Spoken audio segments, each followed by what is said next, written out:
Olá pessoal, sejam bem-vindos à nossa aula de revisão e fechamento da terceira unidade, aqui na disciplina de Pública 1. Primeiro vimos lá sobre o PCASP, que é o Plano de Contas aplicado ao setor público. Entendemos a sua estrutura de acordo com a natureza da informação, patrimonial, orçamentária e de controle. Isso tem que ficar muito claro para vocês. Descobrimos também que o primeiro lançamento do débito e crédito normalmente é horizontal, depois as classes vão se subdividindo e, ou seja, o lançamento, acaba sendo vertical. Tá? Então o PCASP aí reforçando mais uma vez, conheçam essas classes, tentem ao máximo dominar essa estrutura. Aqui a gente tem então um detalhamento maior em relação ao primeiro e segundo nível, que são os usualmente adotados na contabilidade aplicada ao setor público, para a gente entender e estruturar melhor esses conceitos. Então, do ativo até a classe 8, que seriam os controles credores, cada um deles tem as suas subdivisões. Depois falamos então do balanço orçamentário. Acredito que aquela aula nós conseguimos abordar a sua estrutura, o detalhamento dessas informações aqui apresentadas de uma maneira mais teórica. Não fizemos o quadro de execução dos restos a pagar, não processados e processados, por uma questão de entendimento de que esse talvez não seja o momento, mas nada mais são do que contas a pagar. Isso eu expliquei para vocês e demonstrei onde é que seria aplicado, onde é que apareceria se houvesse alguma coisa. E aí, mais uma vez, reforçando o PCASP, a gente vai trabalhar com as classes 5 e 6, fundamentalmente, entendendo aí receita corrente de capital, despesa corrente e despesa de capital, restos a pagar, etapas de receita e despesa, tudo isso para compreender então o que é a estrutura do balanço orçamentário. Tá? E aí existem vários exemplos. O ideal é que você vá campo a campo, item por item, para justamente tentar ir disseminando esse conhecimento, pegando essa estrutura. Depois falamos do balanço financeiro, entendendo a diferença entre despesa e receita orçamentária e extra-orçamentária. Lembrando que cada demonstração está prevista na legislação 4.320 e, portanto, possui a sua estrutura própria com uma finalidade própria. Aqui, neste caso, o grande diferencial é que os restos a pagar eles são apresentados como receita extra-orçamentária, como se houvesse ali um crédito a mais, justamente por não ter gasto aquele dinheiro. E para compreender a estrutura do balanço financeiro, você tem que estudar o ativo até a classe de orçamento. Então, 1, 2, até a classe 5 e 6, lá fechando o raciocínio.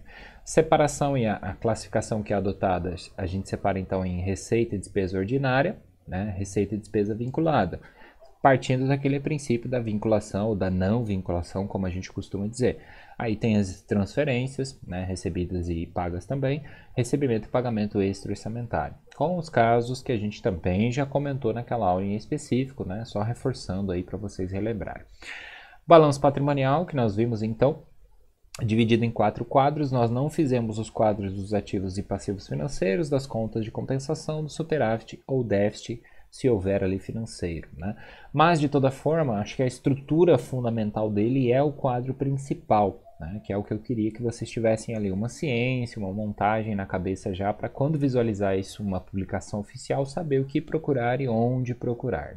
Lembrando aí das classificações de financeiro e permanente em relação à dependência ou na independência de autorização legislativa. Então, quem é que depende? É o permanente. Quem é que não depende? É o financeiro. Tá?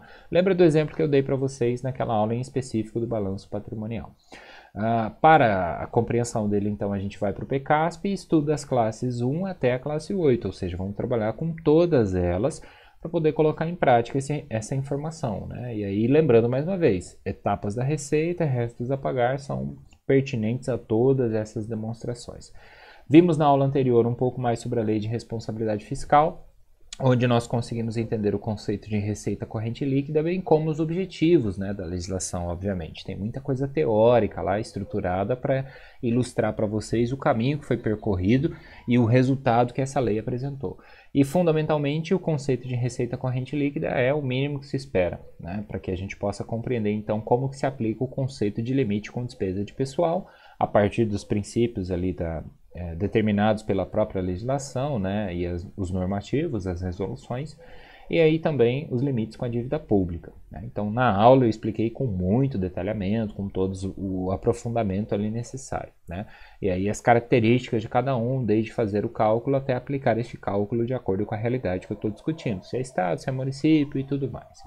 Então eu espero que vocês tenham construído um pouco mais de conhecimento ao longo dessa segunda etapa, né, nesse momento final, porque inicialmente nós abordamos um conceito muito genérico, voltando lá na unidade 1, depois a gente conseguiu aos pouquinhos ir aprofundando, né, em relação ao que seria necessário saber para entender a CASP, a contabilidade aplicada ao setor público, e aí por fim agora vimos as demonstrações. Uma vez que você junta todas essas peças do quebra-cabeça, o conceito de contabilidade pública fica mais claro. E aí, é claro, né, tem as outras disciplinas para que vocês possam ir estudando e aprofundando também, avançando nesse nível de entendimento.